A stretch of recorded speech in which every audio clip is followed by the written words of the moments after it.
Happy Thursday and welcome to On the Move with Nan and Kam. And we're Nan and Kam on the move today. Exciting stuff. And we are joined by Shemeck Piatek, who works at the Zoom room. Welcome. Hey, welcome. Thank you so much for having me, and thanks for coming out to see us in action.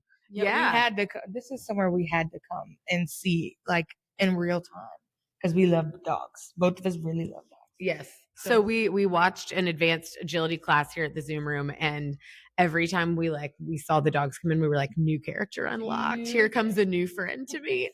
Also, we're like, we hope we see all these dogs at Riverrock. We might see our new friends. Oh yeah, I mean that's the goal, to try to get all of our clients sign up. But yeah, I do also some new faces, some new dogs. We're always trying to kind of expand our Zoom room family. So yeah, we're super pumped for the event. Nice. Well, yeah, tell us a little bit about yourself and about the Zoom room. I was just going to say, if you're unsure why we're talking about dog agility, Zoom room is going to be running our agility competition at Dominion Energy Riverrock this year. So that is a new event. And it is also an adventure zone. So you can try it with your dog as well if you're not part of the competition and you've never done dog agility. So yeah, tell us a little bit about yourself and how you got started at Zoom room. All right. So I guess I'll start with the first part. So Zoom room, I kind of got into looking for a dog opportunity. I used to volunteer back in my previous life in New York City, and it's something that brought me and my wife together. So I always kind of felt passion and really enjoy working with dogs. I started volunteering in Richmond, so when I was looking to start my own business, I just had to do something from my dog passion. So that's kind of where the Zoom room got into the picture, and I did some research, started looking at some different concepts. One of the important parts for me was that it's positive reinforcement only, and just not having a lot of experience starting businesses. I figure, going with an existing model is a good way to get things moving. So that's kind of how I got into Zoom room, and then from there to the event, I mean, we're really, I guess the difference between Zoom room and a lot of professional places that you see that do agility, they're very focused on competitions from AKC, just really long events, long days, putting in the hours, which is fantastic. But we wanted to really open up agility for everyone. We want everyone to be able to enjoy sports, everyone to have fun with their dog, to build that communication. And I think Riverrock is a great representation of, really Richmond being able to do fun outdoor things that maybe they haven't tried before, but they have the ability to explore and experience. So when the opportunity came up for us to be there, I mean, I didn't think twice. I literally was there next day figuring out what can we do, where can we set up our spot, and how can we make it fun and inclusive for everyone that's wants to be part of the event. That's awesome. Yeah, I was gonna say I know, I mean, there's billions of dogs out there during Riverrock weekend, and it can always seem nervous. Like if you've never had your dog swim before, that's something that I would be nervous to do. Like, oh, let me see if my dog can swim. So this is something that's not swimming involved, and you can still try it out with your dog, because most people bring their dogs to Riverrock. I'll say that we went last year. We went to Denver to the Outside Festival, and they had dog agility there, and we were lined up being like, yeah, we were so excited. And there were so many people, and everybody got so excited about it. And it was really, really cool. So yeah, I'm super excited about it being there this year. Describe some of the features that Zoom Room offers for and services to the dogs. And I guess as we were sitting here, we paid attention. I don't know, do you guys have to train the owners too? Because the owners do a lot of the work. Yep. Yeah, and that's a great question. And for us, everything starts with the owners. So our kind of philosophy is that we don't train dogs; we train the owners to love them. And because at the end of the day, dogs, they in general, they want to do what you want them to do. They're just so excited to fulfill a task or do a job.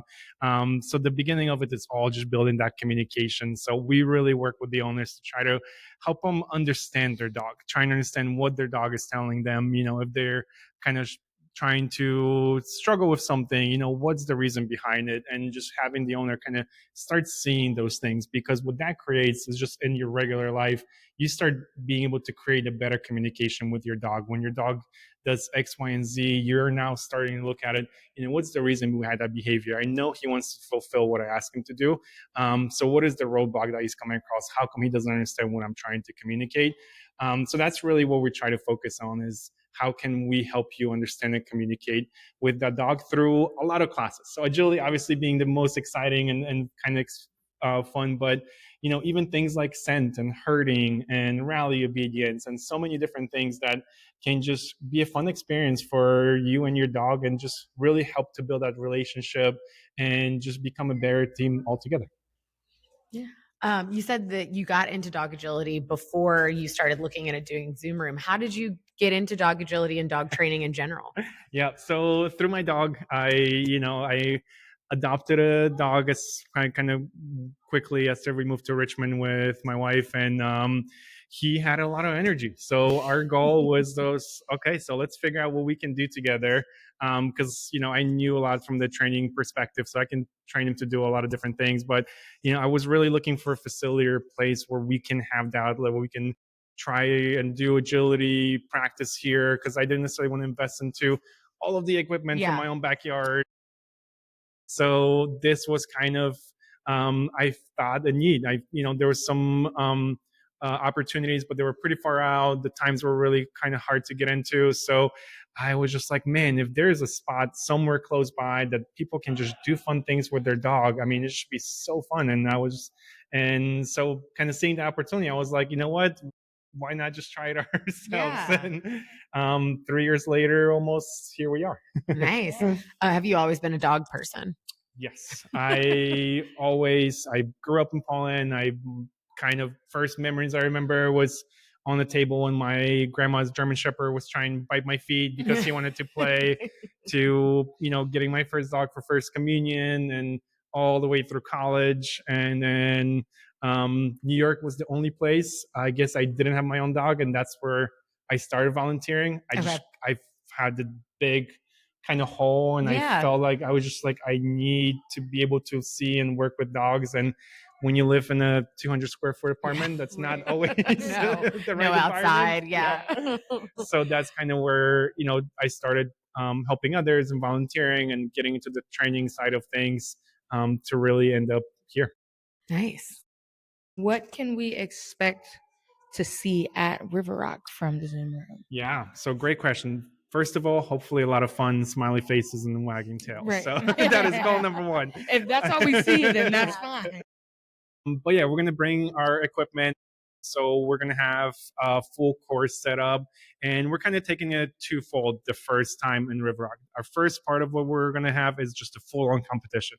We have a full course set up, number, just like you normally see on TV, where we're going to be able to run through the course. We're going to be timing it, catching faults and all those normal things that you see in your regular competitions, to see who wins the fastest time over the whole weekend.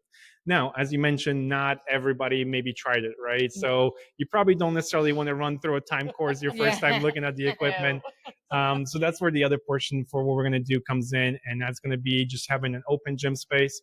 We're going to kind of set a 5-minute time limit where anyone can come in. We're going to have myself or Alex, that's running the class right now, just be there in the space with everything lower, just helping them make sure that they're safe, introduce how to go over obstacles. And then what we're going to do is we're going to have Richmond Animal Care and Control with us. So anyone that's going to come in for an open gym, their ticket to get in is just a donation to those guys of any size. So that way we can kind of help support our local shelter. That's cool. Yeah, that's great.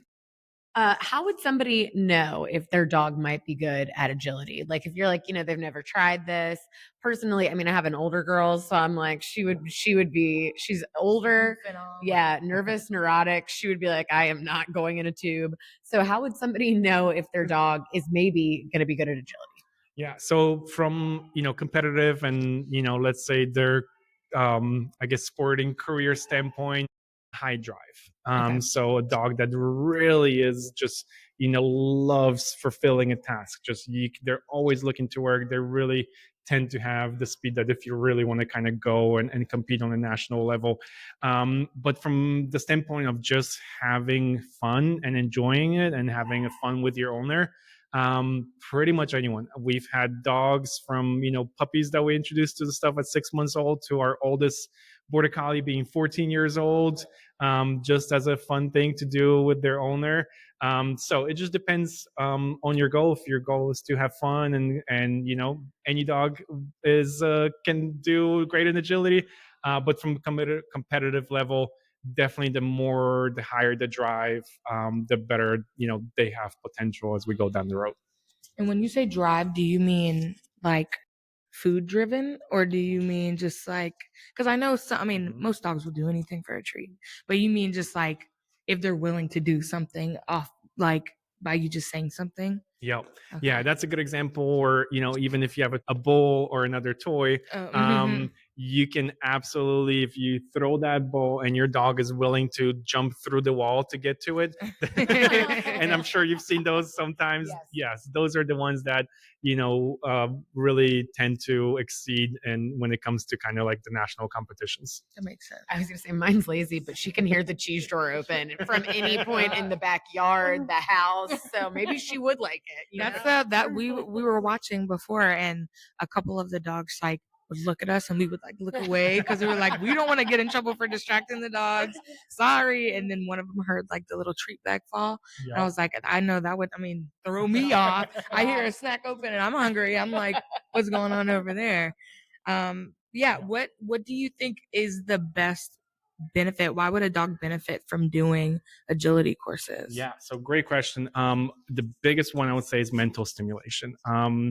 Our dogs, especially, ones that maybe are not competition level dogs, but still, have a need to fulfill a task. And a lot of them do, especially your working breeds that, can range from your corgis, border collies, German shepherds, even a lot of doodle mixes are very underestimated, but just how much they would love to be able to do a job and fulfill the task. That is a huge benefit, just giving that mental stimulation, because when you go in an agility ring, it's not necessarily a big physical aspect of things. Physical kind of performance can really take you to like a next level. But coming into that ring, it's essentially you and your dog trying to figure out this puzzle of this course. Yep, we have 14, 17, 20 obstacles, and you got to do in a certain direction in a certain order, and your dog has no idea. Unfortunately, they can't read numbers, so they have to rely on you navigating that whole route and map through the whole course. And their ability to just focus on you, listen to commands, follow through, fulfill that task, and get rewarded for it is pretty much like the greatest thing that can happen to a dog that's looking to fulfill a job and a task. And once they do, when they get home, they just feel so much more fulfilled and relaxed and calm. So if you're looking and you're seeing your dog just always pacing and really looking for things to do, or just trying to have a fun activity, I think that's really where the benefit of agility or, just any training comes in. Yeah. Nice. And if people, say you come down to Riverrock, as you should, and try dog agility for the first time, say you like it, how can they sign up for other agility classes at Zoom Room? Yeah, great question. So we start everyone with an evaluation. And that is, we just want to see where they are. We want to kind of introduce them to the facility. One of the things we want to avoid is somebody coming in here with their dog for the first time and we throw them in the ring and we say, do all these 15 things and just really go from 0 to 100. So an evaluation is just a meeting with our trainers, 30, 45 minutes. We, at our own pace, can introduce them to how things work, how to approach obstacles, how to be safe around the facility, and then just have them try it out. See if that's something they enjoy. If maybe agility is not one of those things, talk about some other things that they can do, whether it's maybe tricks or scent or, some of the other things that are available. And from there, they can pretty much get started with classes, which happen 3 to 4 times a day when it comes to agility, and so many other things from 7 days a week, from morning to night. Does the scent thing really tire dogs out? I get ads for that on TikTok all the time. like Yeah. the scent games that you like hide stuff. I love scent games. That was Interesting. I almost bought it for my in-laws for Christmas for their dog because I kept getting, she's like definitely more active, but I also was thinking about it for my dog because I was like, she's kind of lazy, but yeah, she could, that's an extra, you know, we get the rainy week and you're like, this dog has had no exercise. That's a good thing to do inside. Absolutely. Like anything you get your dog to try to use their brain to figure something out is fantastic. Those guys are so physically fit that they can, you know, run marathons every single day if they could. But when it comes to their brain, that's the one part that we can absolutely beat them. So if you can get that brain working for like 15 minutes, that's most cases as much as an hour and a half worth of physical activity. Wow. The little puzzle thing with the flip? No, this is like little like scent pouches that you like hid places that I saw, but I have seen the little puzzle thing. And I will say when this is just a podcast about Millie now, I will say that when she had to rest because of her knee being like torn, we did the thing where you like put tennis balls in a muffin tin with like food under it because we didn't have one of them like puzzles. But yeah, same thing because it was like I'll do anything to get you tired because you can't run in the backyard. Yeah. That's the goal, and they love it. Yeah, and awesome. It's also like a little toy store in here for the dog's toys and treats and everything. So yeah, this is a cool place. Cameron's always on the cusp and verge of getting a dog, so this is just pushing her even more so today. Like, I like that. She's always patrolling all the shelter Instagram accounts, trying to pick her new friends. Maybe by Riverrock, you never know. Yeah. 2 weeks, probably not. I'll say you won't ever be home. That last year at Riverrock, somebody had a brand new dachshund that was probably like probably like a month old, and I was like, oh my gosh. I was like, where the heck did you get that? But then I started looking, and dachshunds are like $1 million, and people said that they don't like listen, and I was like, nope, never mind. Okay. Well, there's a Dachshund Enlightenment Foundation that runs Dogtoberfest, and you can adopt a dachshund for a very reasonable price. You're gonna be there. You're gonna be there, and they need a home. Tell me where it is. Wow, I'm searching that as soon as we're done. I love that. Well, this might be the most tough part of the interview. This is our this or that's. All right. Also, I was going to say, if you want to check out all the dog agility schedule, you just go to riverrockrva.com. It's all listed right there. And the adventure zone is going to be open during all of those adventure zone times. So that's a great way to get your introduction to dog agility and Zoom room. I bet you've thought of this one for this. We try to not tell each other, and then we always have the same brain and we come up with the same questions. What do you prefer, big dog or little dog? That was it. Oh, I will go with a big dog. I think just growing up, I grew up around bigger dogs. I love every shape and size they come in with. But I think for myself, I usually somehow always end up with the bigger ones. Yeah. I'm a big dog person as well. Okay. You have one dog? Currently, yes. Okay. On a regular weekend, if you were not here working, do you prefer to chill at the house with your dog, or do you prefer going on adventures? Adventures all day, every day. Hikes and all of the parks and all of the dog events and any competitions, whatever is happening. Yep, we're usually up and about. I feel like that's what a dog needs too. It's like if it can behave. Yes, exactly. Well, it's probably been mentally tired out and trained at Zoom room, so it just acts like an angel in public. Right. Yeah, then you're set. That's the goal. All right, so if your dog has a special occasion coming up, do you let it dress up a little extra in a bandana or a bow tie? Bandana. Okay. Yeah. I like a bandana too. He goes to daycare during the day, and he always has a different bow tie on, and they love it. He might be treated better than Cameron was growing up. It was his birthday the other day. My mom brought cupcakes to the dog daycare. I love it. And I'm like, oh my God. Well, we've had birthday parties in here, all sorts of things for dogs. That. So I can throw a dog party like nobody's business. Yes. Well, thank you so much for joining us. This was great. And I hope we can't wait personally. We'll be stopping by Dog Agility a lot because we're very excited to see it happen at Riverrock. Also a great place to come spectate. And it is in the Tredegar area, in the parking lots, in the green space right there. So it's a really nice spot to come check it out with your family and friends, May 16th through 18th. Yeah. And we'll see you there. Awesome. Thank you so much for having me. And we'll look forward to seeing everybody there. Thanks. Check out Zoom Room too. Thanks, y'all. Bye.